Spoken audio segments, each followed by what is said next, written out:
Bank के एक vault में एक 20 टन वजन वाला मोटा दरवाज़ा लगा हुआ था। बैंक की दीवारों को भी मोटे मजबूत लोहे से बनाया हुआ था। बनाने वालों को इस पर इतना यकीन था कि बैंक में कोई सिक्योरिटी अलार्म तक नहीं लगाया गया था, क्योंकि इसको दुनिया का अनब्रेकेबल वॉल्ट कहा जाता था। इसका भरम तो तब टूटा जब डकैतों ने एक मास्टर प्लान बनाया और पूरे 27 घंटों तक इस वॉल्ट में छुपे रहे। दोस्तों, आखिर ये मास्टर प्लान था क्या? किसने यह प्लान बनाया और यह हिस्ट्री की सबसे बड़ी चोरी क्यों मानी जाती है? डीटीएस की वीडियो में एक बार फिर से खुशामदीद। 19 जुलाई 1976 मंडे का दिन था और फ्रांस के शहर निस में सूरज निकल चुका था। सोसाइटी जनरल नाम बैंक के कर्मचारी बैंक में आना शुरू हो गए थे। यह बैंक आज के दिन तक सबसे सिक्योर्ड मजबूत वॉल्ट रखने वाला बैंक माना जाता था। हुआ कुछ यूं था कि रेगुलर रूटीन की तरह रोज की तरह बैंक के कर्मचारी बैंक के वॉल्ट को खोलने गए। ये एक बहुत ही ज़्यादा हैवी दरवाज़ा था जिस पर एक बेइंतहाई कॉम्प्लिकेटेड लॉक लगा हुआ था। बैंक के कर्मचारियों ने उस कॉम्प्लिकेटेड लॉक का पासवर्ड लगाया, लेकिन दरवाज़ा नहीं खुला। कर्मचारियों की कई बार कोशिश करने के बावजूद भी बैंक का वह हैवी दरवाज़ा नहीं खुला। लेकिन यहाँ पर कोई घबराने वाली बात नहीं थी, क्योंकि यह दरवाज़ा पहले भी कई बार ऐसी परेशानियाँ कर चुका था। क्योंकि इस दरवाजे का वज़न 20 टन था, इसीलिए अक्सर कई बार ये दरवाज़ा फंस जाया करता था। बैंक स्टाफ को यह लगा कि यह हमेशा की तरह फंस गया है, इसीलिए उन्होंने इस दरवाजे को बनाने वाली कंपनी को कॉल किया। कुछ समय बाद ही कंपनी के कर्मचारी बैंक में आ गए और उस दरवाजे को खोलने की कोशिश करने लगे। लेकिन इसमें हैरत की बात यह थी कि कंपनी के बड़े बड़े इंजीनियर्स से भी यह दरवाज़ा नहीं खुल रहा था। कंपनी के कर्मचारियों ने कई बार बेइंतहाई कोशिश की, लेकिन उसके बाद भी यह दरवाज़ा खुलने का नाम तक नहीं ले रहा था। अब परेशानी बढ़ रही थी।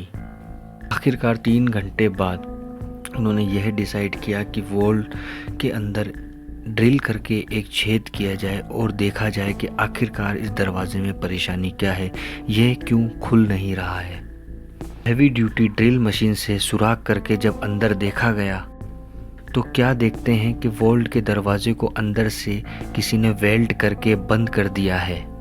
यह मंजर देख के इस पे यकीन लाना काफ़ी मुश्किल था। अंदर जाने का सिर्फ एक ही रास्ता था, क्योंकि ना तो इसके अंदर कोई रोशनदान था और ना ही कोई खिड़की थी, यानी वॉल्ट के अंदर जाना इम्पॉसिबल था। अब यह देखकर सब यह तो समझ ही गए थे कि यहाँ कुछ ना कुछ हुआ है।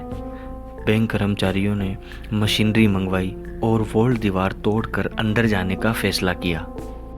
यह करना आसान नहीं था, क्योंकि यह दीवारें वॉल्ट की दीवारें नॉर्मल दीवारों से काफ़ी ज़्यादा मोटी थी और यह लोहे से बनाई हुई थी, इसीलिए इसको तोड़ने में काफ़ी वक्त लगा।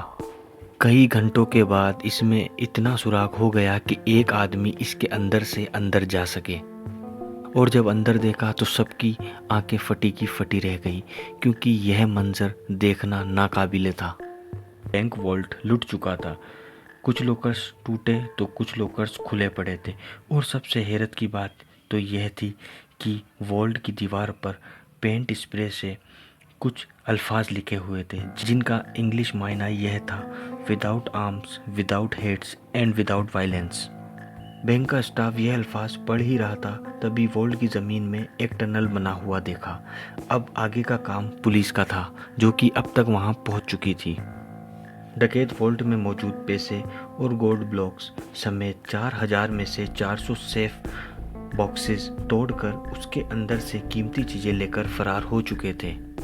जो टनल उन्होंने खोदा था वो शहर के सबसे बड़े अंडरग्राउंड सीवरेज लाइन में निकल रहा था। वहाँ पर पुलिस को काफ़ी सबूत मिले, जिसमें से टूल्स और 27 गैस सिलेंडर भी थे, जिसकी मदद से डकैतों ने वेल्डिंग टॉर्च जलाई थी। और ना सिर्फ इतना, बल्कि सीवरेज लाइन में ताज़ा हवा के लिए वेंटिलेशन इक्विपमेंट और करीब 1 किलोमीटर लंबी इलेक्ट्रिक केबल भी पाई गई। यह चोरी $20 मिलियन से भी ज़्यादा की थी, जिसकी आज की वैल्यू 900 करोड़ रुपए से भी ज़्यादा की बनती है। यह ना सिर्फ सेंचुरी की सबसे बड़ी चोरी थी, बल्कि इस पुलिस इन्वेस्टिगेशन को भी फ्रांस की सबसे बड़ी इन्वेस्टिगेशन का दर्जा हासिल है।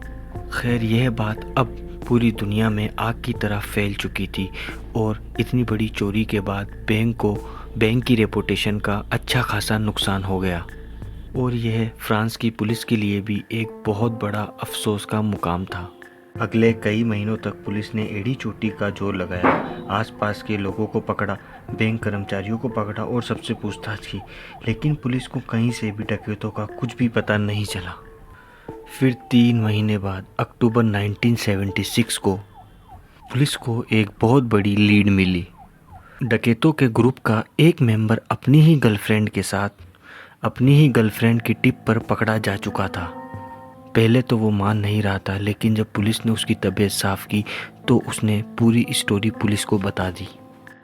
पुलिस के लिए हैरानी की बात तो यह थी कि यह गैंग छोटी मोटी चोरियां और चिंदी चोरी किया करती थी। इतनी बड़ी बैंक हाइस्ट इन छोटे मोटे चिंदी चोरों ने की थी, यह बात पुलिस को हजम नहीं हो रही थी। इस प्लान का मास्टरमाइंड असल में कोई और ही था। रिमांड और पूछताछ के दौरान गैंग मेंबर्स ने पुलिस को एक शख्स का नाम बताया जो कि इस बड़ी चोरी का मास्टरमाइंड था। यह शख्स था एल्बर्ट स्पाजारी, जो कि एक प्रोफेशनल फोटोग्राफर था। और जब पुलिस ने इसको अरेस्ट किया तो ये कहीं से भी क्रिमिनल नहीं लग रहा था। सिंपल ड्रेसिंग, सिंपल लाइफस्टाइल और एक छोटे से घर में रहता था। और जब एल्बर्ट्स के आस पड़ोसियों से पता किया गया, पूछताछ की गई, तब उन्होंने भी यही बताया कि एल्बर्ट एक सीधा साधा और एक अच्छा इंसान है। लेकिन पुलिस एल्बर्ट्स के बारे में जो भी कुछ सोच रही थी वह बिल्कुल उससे अलग था। उसने पुलिस के सामने ये कन्फेस किया कि बैंक हाइस्ट का मास्टरमाइंड वही है। पुलिस के लिए तकरीबन यह केस अब क्लोज हो चुका था, लेकिन यह तो सिर्फ एक शुरुआत थी।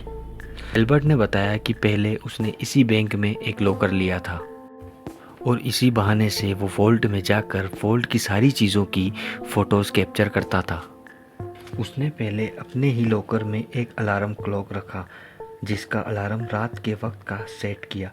जब अलार्म बजने से भी कोई अलर्ट नहीं हुआ और ना ही कोई सिक्योरिटी अलार्म बजा, तो उसको कंफर्म हो गया कि वॉल्ट में कोई सिक्योरिटी सिस्टम नहीं लगा हुआ है। फिर वह इंजीनियर के बहस में सिटी गवर्नमेंट के ऑफिस गया और शहर का नक्शा निकलवा लिया। इस नक्शे से सीवरेज लाइन कहाँ और बैंक से कितनी दूर है, इस बात का उसने अंदाज़ा लगाया। फिर उसने इस चीज़ की कैलकुलेशन की तो उसे यह पता चला कि सीवरेज लाइन से 26 फुट का टनल खोदने पे वह डायरेक्ट वॉल्ट में निकल सकता है। अब इस काम के लिए बहुत ज़्यादा मेहनत की ज़रूरत थी और एल्बर्ट ने शहर के एक गैंगस्टर से कांटेक्ट किया और उसको सारा प्लान समझाया और उसको सारा प्लान बताया। उस गैंगस्टर ने अपने आदमियों को इस काम पे लगा दिया। टनल को खोदने में 2 महीने लग गए, क्योंकि यह काम बगैर मशीनरी के हाथों से किया जा रहा था और इस काम को रात के वक्त ही करना ज़रूरी था, जब बैंक में कोई भी नहीं होता और सारा शहर सो चुका होता है। तब इसी दौरान अल्बर्ट यह पूरी कोशिश कर रहा था कि सीवरेज लाइन के ऊपर मौजूदा जो रोड है वहां तक भी किसी को कोई आवाज़ ना जाए। फिर 18 जुलाई सैटरडे और संडे वाली रात को वो फाइनली वॉल्ट के अंदर पहुंचने में कामयाब हो गए। अगले 27 घंटों तक बड़े आराम से सुकून से उन्होंने खूब लूट मार की। इसी दौरान उन्होंने वहाँ पे लंच भी किया और खाना भी खाया और जाते जाते बड़े आराम से यह फेमस अल्फाज लिख कर चले गए।